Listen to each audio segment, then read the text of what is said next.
Olá! Quem está na batalha dos concursos sabe, dominar as decisões do STF é fundamental. E hoje a gente vai mergulhar em 5 julgados quentíssimos do informativo 1194. São aqueles que com certeza vão pintar na sua prova.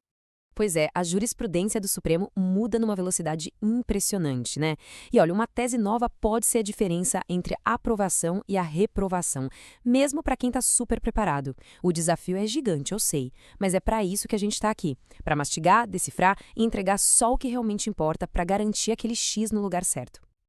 Então, o que a gente vai ver hoje? Vamos falar sobre direito à nomeação em concursos, uma regra um pouco mais flexível sobre nepotismo, uma cobrança direta do STF ao Congresso sobre automação e, por fim, a autonomia e as prerrogativas da Defensoria Pública. E, claro, no finalzinho, aquele resumo com os pontos-chave para fixar tudo na memória. Bora lá?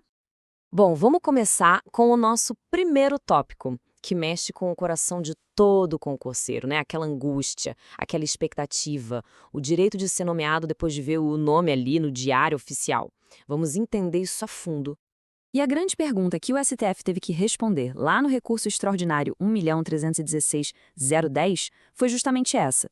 De um lado da balança, a gente tem o direito subjetivo de quem foi aprovado dentro do número de vagas. Do outro, a administração pública, que às vezes passa por apertos. E aí, como é que o Supremo resolveu essa parada? Olha, a regra geral é bem clara e a gente já sabe. Passou dentro das vagas, tem direito subjetivo à nomeação. Ponto. Mas, sempre tem o mas, né? O STF abriu 2 exceções bem específicas. Se os cargos forem extintos depois do edital, ou se o governo estourar o limite de gastos com pessoal. Só que aqui vem o pulo do gado para a prova. Presta atenção. Essas situações excepcionais têm que acontecer e ser muito bem justificadas antes do concurso perder a validade. Depois que o prazo acaba, já era. É exatamente isso que diz a tese do tema 1164. Ela deixa claro que a justificativa da administração tem que ser séria, comprovada, não pode ser uma desculpinha qualquer para não nomear, sabe? E, de novo, o marco é a validade do concurso. Acabou a validade, o direito do candidato está consolidado e tem que ser garantido. Beleza, já que a gente falou de nomeação por mérito, vamos pular para um tema que, de certa forma, questiona isso. Nepotismo. A ADI 3496 trouxe uma visão bem interessante, que dá uma flexibilizada na regra, mas num caso muito específico. E são esses detalhes que a gente precisa ficar de olho para a prova. Imagina a seguinte cena. Tem um servidor de carreira, concursado, que tem um parente num cargo de chefia. Aí surge a chance desse servidor assumir um cargo em comissão, um cargo de confiança. A pergunta que chegou no STF foi: isso é nepotismo? Seria uma afronta ao princípio da moralidade ou, na verdade, um jeito de reconhecer o mérito de alguém que já está na carreira, que já provou seu valor? Então, o raciocínio do Supremo foi bem direto. A regra geral, claro, é a vedação ao nepotismo. Isso protege a moralidade, a impessoalidade, tudo aquilo que a gente estuda. Só que a corte pensou: peraí, proibir a nomeação de um servidor de carreira, que já é qualificado, só por causa do parentesco, não seria um exagero? E aí veio a exceção. Mas para essa nomeação valer, tem que cumprir 3 requisitos, todos eles juntos, ok? Primeiro, não pode ter subordinação direta ao parente. Segundo, a qualificação técnica tem que ser compatível com o cargo. E terceiro, o cargo tem que ter uma complexidade que justifique essa escolha. Ou seja, o foco sai do parentesco e vai para a competência. Agora a gente muda de assunto e vai para um tema com um pezinho lá no futuro, automação. E aqui a gente vai falar da ADO 73, que é uma ação direta de inconstitucionalidade por omissão. E ela trata de um direito que está lá na Constituição, mas que por décadas ficou meio que na gaveta. Para a gente entender bem essa ADO 73, a gente precisa ter na ponta da língua o conceito de mora legislativa. O que é isso? É bem simples, na verdade.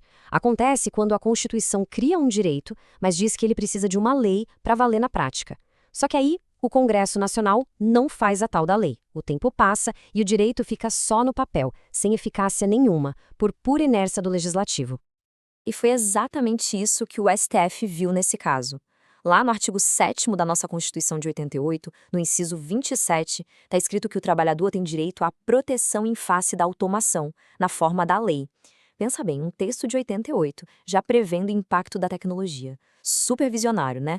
O grande problema é que essa forma da lei nunca apareceu. O Congresso simplesmente não regulamentou. E aí, depois de mais de 30 anos de omissão, o STF teve que intervir. E a decisão foi bem prática, bem objetiva e se resume a um número: 24 meses. Esse foi o prazo que a Corte deu para o Congresso Nacional finalmente sentar e criar a lei para proteger o trabalhador da automação. É para tirar o direito do papel de uma vez por todas. Vamos para o nosso quarto ponto agora, que foca numa instituição que é absolutamente essencial para o acesso à justiça, a Defensoria Pública. Aqui a gente vai analisar duas decisões importantes que, de um lado, reforçam e, de outro, delimitam a autonomia e as prerrogativas da Defensoria. Olha que legal essa tabela para a gente comparar os dois julgados. Na primeira decisão, a ADI 5.603, o STF deu uma fortalecida na instituição. Ficou decidido que o Defensor Público Geral pode sim representar a Defensoria Pública da União na Justiça. É como se a DPU ganhasse uma personalidade judiciária para poder defender suas próprias prerrogativas. Mas, na segunda decisão, a ADI 6.061, a Corte deu uma ponderada. Entendeu que a autonomia da Defensoria não é absoluta. Ela também precisa se sujeitar às regras de responsabilidade fiscal dos Estados, como todo mundo. Ou seja, ter autonomia não significa ter um cheque em branco para gastar, sem se preocupar com o equilíbrio das contas públicas. Bom, a gente passou por todos os detalhes de cada julgado. Agora é aquela hora crucial. Vamos amarrar tudo. O que, de fato, a gente precisa levar daqui para a prova? Vamos recapitular? Então, vamos lá, para resumir de um jeito bem direto ao ponto. Primeiro, direito à nomeação em concurso. É a regra, mas não é um direito absoluto, ok? Segundo, nepotismo. Existe uma exceção para servidor de carreira, mas só se cumprir todos aqueles requisitos. Terceiro, automação. Agora o Congresso tem um prazo de 24 meses para regulamentar a proteção ao trabalhador. Quarto e quinto, sobre a Defensoria, ela ganhou poder de representação judicial, mas ao mesmo tempo foi lembrada que precisa respeitar as leis de responsabilidade fiscal. São esses os pontos que têm grandes chances de aparecer na prova. E para a gente fechar, fica aqui uma reflexão. Qual desses julgados vai ter, na prática, o maior impacto no dia a dia da administração pública brasileira? Será que é aquele que mexe com a vida e o sonho de milhares de concurseiros, ou aquele que redefine a questão da confiança nos cargos públicos? Quem sabe o que força o debate sobre o futuro do trabalho ou o que equilibra a autonomia de uma instituição tão fundamental? Bom, o direito não para, e estar por dentro de tudo isso é o que faz a diferença na aprovação. Bons estudos e a gente se vê na próxima.